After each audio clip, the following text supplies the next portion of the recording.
Welcome to Roll Call, Baccano, the live-action movie. I'm the Geek, BAH, here to bring you the next generation of reviews.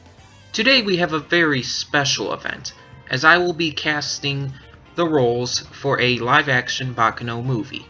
Now before we start, there is no real live-action Baccano movie.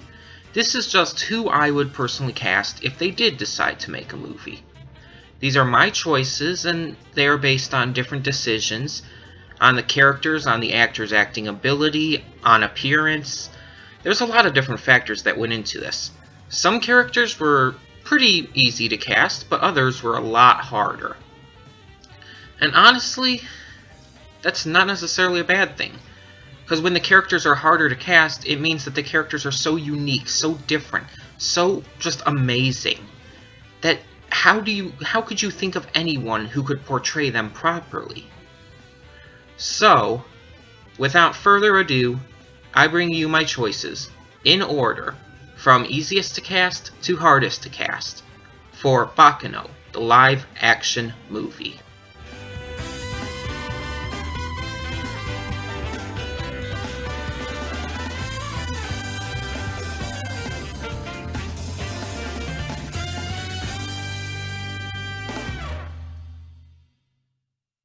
Okay, so first up, we have Luck Gandor.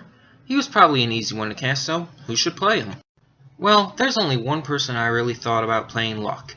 Right from the beginning, right when I saw the series, I thought of Ryan Gosling from the Ides of March and Gangster Squad. Ryan has that look, he has the acting ability to play the role perfectly. He's just an ace for this role. He would bring in this sort of comedy, nice guy act that Luck has, but also be intimidating, and that's what it needs. So let's move on. Next we have Keith Gandor, the basically leader of the Gandor family. So who should play the silent but deadly Keith? How about Daniel Craig from the James Bond movies? Daniel Craig has that very demanding presence about him in his roles. He's very tough, he's very, well, he doesn't need to speak to really show that intimidation, and that's a good thing, and that can really be brought out through the role of Keith. So I think he'd be perfect, personally. Let's move on to the final Gandor. Berja Gandor. So who should play the big muscle of the Gandor family? This one was harder. It really was a hard choice to make, but I settled on Colin Egglesfield from All My Children and Rizzoli and Isles. Colin isn't really a huge, muscular guy, but he has the intimidating look of a bodyguard type character. I mean, look at this picture here. He looks like someone who would be guarding someone else. And that kind of thing would work for Berja. Not to mention, he has the acting ability to actually portray the character pretty well. Let's move on. Now we come to Tick Jefferson, the crazy guy who works for the Gandors and likes scissors. Instantly, and without a second's hesitation, I thought of Steve Buscemi from Boardwalk Empire and Fargo. Buscemi may be a little old for the role of Tick, as Tick seems to be a younger guy, but Buscemi just has that acting ability to really play a character that seems crazy. But at the same time, not like lunatic crazy, but really like intelligent crazy. Very functioning and psychopathic more than just loopy. So, let's move on.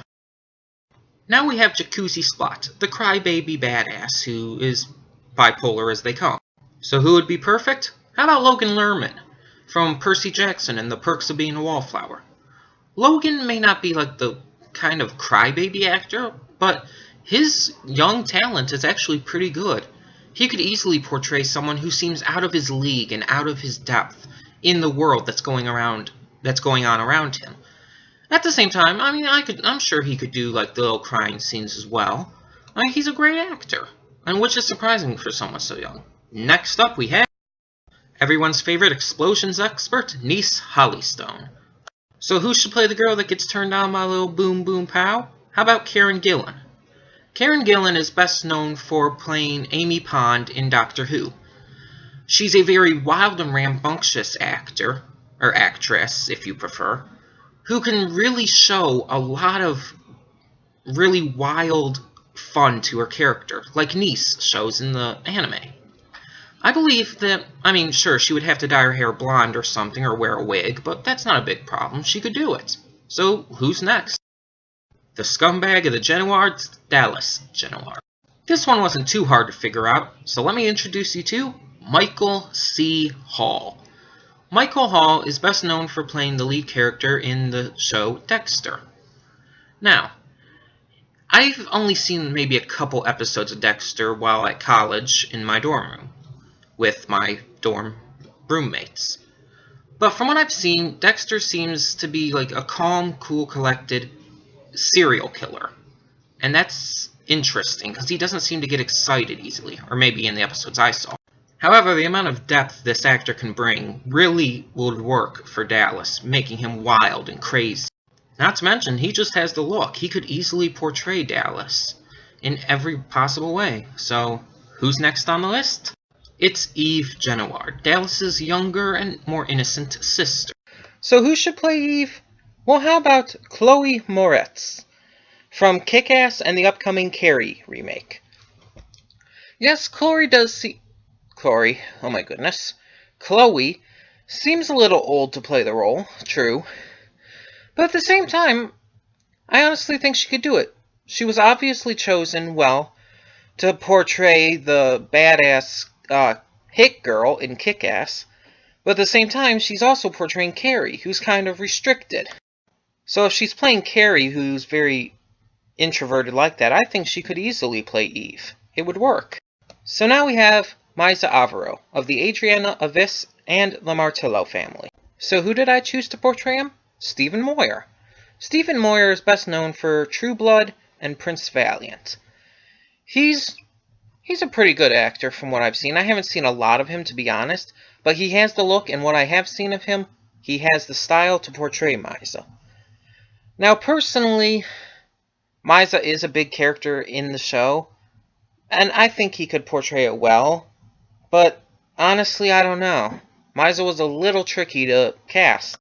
Honestly, I couldn't think of anyone else. And, I'm not saying that he's not good. He would be good for the role, but I guess let's just move on. So now we're at Firo Proscienneso of the Martillo family. Now, my choice to play Firo is a pretty good young actor, Ezra Miller. Ezra is best known for the movies We Need to Talk About Kevin, as well as the newer movie The Perks of Being a Wallflower. He's a young actor. He has a certain style to him. He seems very eccentric and wild and playful almost, I guess you could say. I think he could portray Firo well in this way, that he's very cool and suave as well. He has that look as well, even though the hair's a little darker. And having seen him in The Perks of Being a Wallflower, I think he'd be the best choice, to be honest. But he's not the end, so let's continue. Now we have Ronnie Sukiart, another Martillo family member, also known as the Demon. So who could not only portray this character, as well as the voice of his demon personality? I think, honestly, Jackie Earle Haley from Watchmen and the 2009 remake of Nightmare on Elm Street. Jackie is a very diverse actor. He's played so many different kinds of roles. In Nightmare, he played Freddy Krueger and did a very dark, threatening role. In Watchmen, he was the wild, untamable Rorschach and was very violent and sadistic and crazy. He even appeared as a cameo, well, not really a cameo, but a small role in Dark Shadows, where he was sort of like this timid little gardener-type character, and he was very cowardly, almost. This guy can play so many different kinds of roles, and he's so good at all of them. Honestly, Ronnie Sukiart would just be another good role for him. It would be perfect for him to portray that kind of character, and even as the voice of the demon. But it's time to move on. So now we have Elmer Albatross, the happy, good-thinking guy from the Adriana Avis. Now honestly, he was a last-minute addition, because I didn't think of him for some reason at the beginning. But I thought Michael Rourke from Magic Mike and Dolphin Tale. Michael is a fairly newer actor. He's young, he has the smile, the hair. He could portray the role.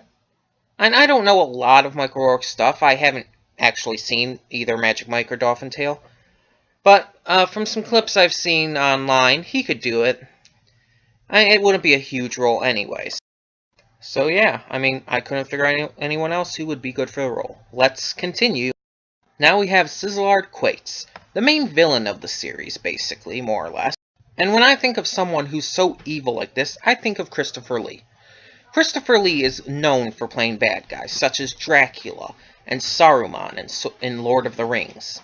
He's known for playing those iconic roles that really get you as a villain. And I think he would be amazing as Sizzlard. I mean, he has the look, he has the definite experience in his acting, he's great in all of his roles. He could easily portray the greedy and maniacal leader of the villains. Now, I don't know exactly how well he could do it at his age. I mean, he's over 90 years old. But I think that wouldn't be a huge deal. I mean, Sizzlard, we've seen, isn't the... Well, he walks around in a cane most of the time. And, I mean, they could easily figure something out for the more active parts. Of course, I don't think Christopher Lee's that decrepit or anything. But I guess there's more to continue, so let's go on. I just realized I say let's go on almost every time. I've got to change that up. Anyways, next we have Ennis, the assistant to Sizzlard, and a homunculus created by him. So who should play her? I got an idea. How about the young and talented Carey Mulligan? Carey is known for her role in Pride and Prejudice, which was her acting debut. She's also known for playing in the episode of Doctor Who called Blink as Sally Sparrow. Carey is a young and fair actress. She's very good at playing pretty much anything from what I've seen. She could easily do this sort of timid, quiet Ennis. And I guess that's all I can say about it. Let's move on. I mean, crap! No, I can't say that anymore. On to the next one. Cheslaw Mayer, the child immortal of the group of immortals from the Adriana Abyss.